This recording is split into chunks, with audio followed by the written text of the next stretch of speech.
Professor Yunus তার জামানায় ঘোষণা করেছিলেন জুলাই সনদ স্বাক্ষরের দিনে যে তিনি নাকি আমাদের বাঙালি জাতিকে, বাংলাদেশি মানুষকে, 18 কোটি মানুষকে বর্বর যুগ থেকে সভ্যতায় নিয়ে এসেছিলেন। অর্থাৎ তার আগের দিন পর্যন্ত আমরা বর্বর অসভ্য ছিলাম, তিনি সভ্যতায় নিয়ে এসেছিলেন আমাদেরকে। সেই অধ্যত্বপূর্ণ কথাবার্তা আমরা তার মুখ থেকে শুনেছি, যেখানে তিনি আমাদের পুরো জাতিকে, 18 কোটি মানুষকে বর্বর বলেছিলেন। সেই মেটিকুলাস ডিজাইনে আমরা দেখেছিলাম যে তার সেই তথাকথিত সভ্য হওয়ার, সভ্যতার মধ্যে তার কেউ সমালোচনা করলে তাকে সন্ত্রাসবিরোধী মিথ্যা মামলায় ফাঁসিয়ে কারাগারে নিক্ষেপ করেছেন। তেমনই একজন সাংবাদিক আনিস আলমগীর। প্রফেসর ইউনূসের মেটিকুলাস ডিজাইন থেকে অবশেষে মুক্ত হলেন সাংবাদিক আনিস আলমগীর।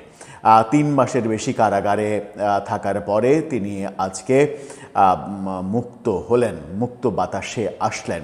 সাংবাদিক আনিস আলমগীরকে রিমান্ডে নেওয়া হয়েছে। রিমান্ডে নিয়ে তাকে নির্যাতনের অভিযোগ রয়েছে এবং সবই হয়েছে প্রফেসর ইউনূসের নির্দেশে, সরাসরি তার নির্দেশে। কারণ সাংবাদিক আনিস আলমগীর প্রফেসর ইউনূসের সমালোচনা করতেন সবথেকে বেশি।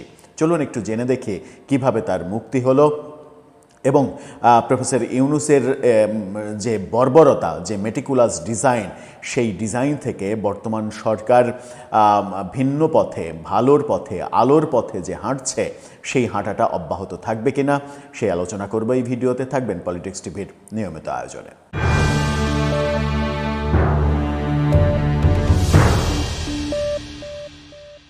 দর্শক, বলছিলাম প্রফেসর ইউনূসের সেই বর্বরতা থেকে সভ্যতায় আসার বহু নজির আমরা দেখেছি। সেই নজিরগুলোর মধ্যে বহু সাংবাদিককে কারাগারে প্রেরণ এবং কাউকে আওয়ামী লীগের ট্যাগ দিয়ে, বেশিরভাগই আওয়ামী লীগের ট্যাগ দিয়ে, আওয়ামী লীগ করেন না কিন্তু আওয়ামী লীগের ট্যাগ দিয়ে তাদেরকে হত্যাযজ্ঞ করে তুলেছিলেন তার সাঙ্গপাঙ্গরা দেশে বিদেশে থেকে, এবং তিনি তাদেরকে কারাগারে নিক্ষেপ করেছেন।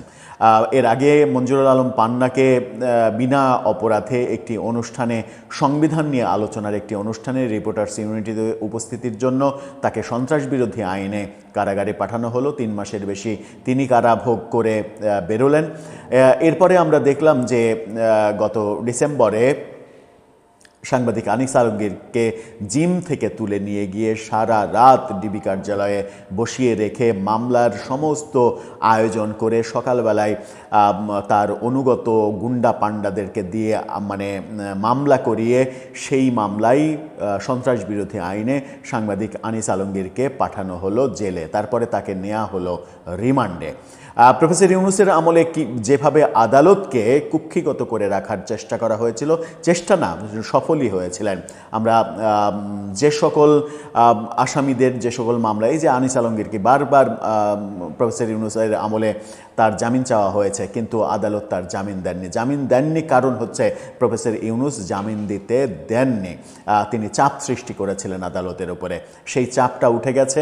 এখন আইনের যথাযথ ব্যবহার করে আদালত জামিন দিতে পারছেন এবং জামিন 2টা মামলা, সন্ত্রাস বিরোধী মামলা সাথে দুদকের মামলা তার উপরে দেয়া হয়েছিল। 2টো মামলা থেকেই জামিন পেয়েছেন আনিস আলমগীর এবং জামিনের পরে আমরা দেখলাম তার মুক্ত হওয়ার ব্যাপারটা।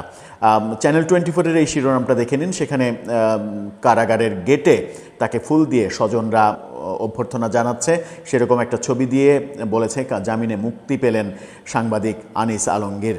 দুর্নীতি দমন কমিশন দুদকের দায়ের করা মামলায় কারাগার থেকে জামিনে মুক্তি পেয়েছেন সাংবাদিক আনিস আলমগীর। আজকে দুপুর 2:35 গাজীপুরের কাশিমপুর হাই সিকিউরিটি কেন্দ্রীয় কারাগার 2 থেকে জামিনে মুক্ত হয়েছেন তিনি। কাশিমপুর কারাগারে পাঠানো হয়েছিল তাকে।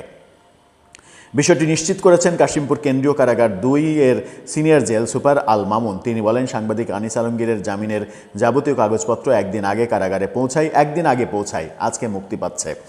যাচাই বাছাই করে আজকে দুপুর 2:35 তাকে ছেড়ে দিলে তিনি স্বজনদের সঙ্গে কারাগার থেকে বের হয়ে যান। এর আগে 11ই মার্চ ঢাকা মহানগর দায়রা জজ মোহাম্মদ সাব্বির ফয়েজ শুনানি নিয়ে আনিস আলমগীরের জামিন মঞ্জুর করেন। 11 তারিখে জামিন হয়েছে, আজকে 14 তারিখে এসে তার জামিন মানে তিনি মুক্ত হলেন। তাহলে চিন্তা করেন যে মানে কারাগারেও এখনও ইউনুসীয় মধ্যযুগীয় যে ব্যাপার স্যাপার ইউনুস প্রতিষ্ঠিত করে গিয়েছিলেন সেগুলো এখনও চলছে। যে একজন ব্যক্তি জামিন পাওয়ার পরে, জামিনের আদেশের পরে, সাধারণত দিনের বেলায় সেই জামিন আদেশ হলে সন্ধ্যার পরেই তার মুক্তি হয়, কিন্তু মেটিকুলাস ডিজাইন এখনও সম্ভবত কারাগারে রয়েছে, যে কারণে তার মুক্তি পেতে 3 দিন সময় লাগলো। জিজ্ঞাসাবাদের জন্য গত বছর 14ই ডিসেম্বর রাতে রাজধানীর ধানমন্ডির একটা জিম থেকে তাকে আটক করা হয়, সেই খবর আপনারা জানেন। গত 15ই জানুয়ারি আনিস আলমগীরের বিরুদ্ধে দুর্নীতি দমন কমিশন মামলা করে। মামলায় আনিস আলমগীরের বিরুদ্ধে 3,26,48,938 টাকার জ্ঞাত আয় বহির্ভূত সম্পদ অর্জনের মিথ্যা অভিযোগ আনে দুদক।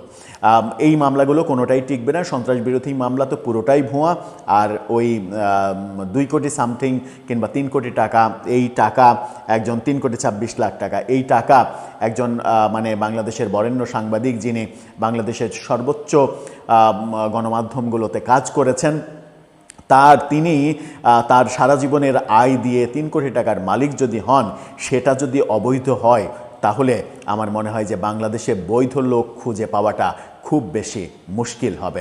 সবই দেখেছি আমরা প্রফেসর ইউনূসের মেটিকুলাস ডিজাইনের মধ্যে।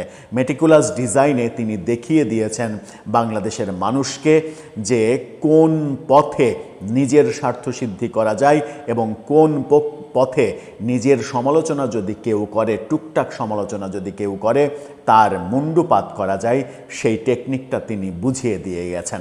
পরবর্তীতে যদি তার বুঝিয়ে দেয়া পথ কিংবা তার সেই দেখিয়ে দেয়া পথ অনুসরণ কেউ করে কোনো কালে, তাহলে সেই পথটা শেষ পর্যন্ত এঁকে বেঁকে গিয়ে প্রফেসর ইউনূসের কাছে গিয়ে যদি থামে, তাহলেও কিন্তু অবাক হওয়ার কিছু থাকবে না। দর্শক, আপনার মতামত এ ব্যাপারে জানিয়ে লিখতে পারেন আমাদের কমেন্ট বক্সে।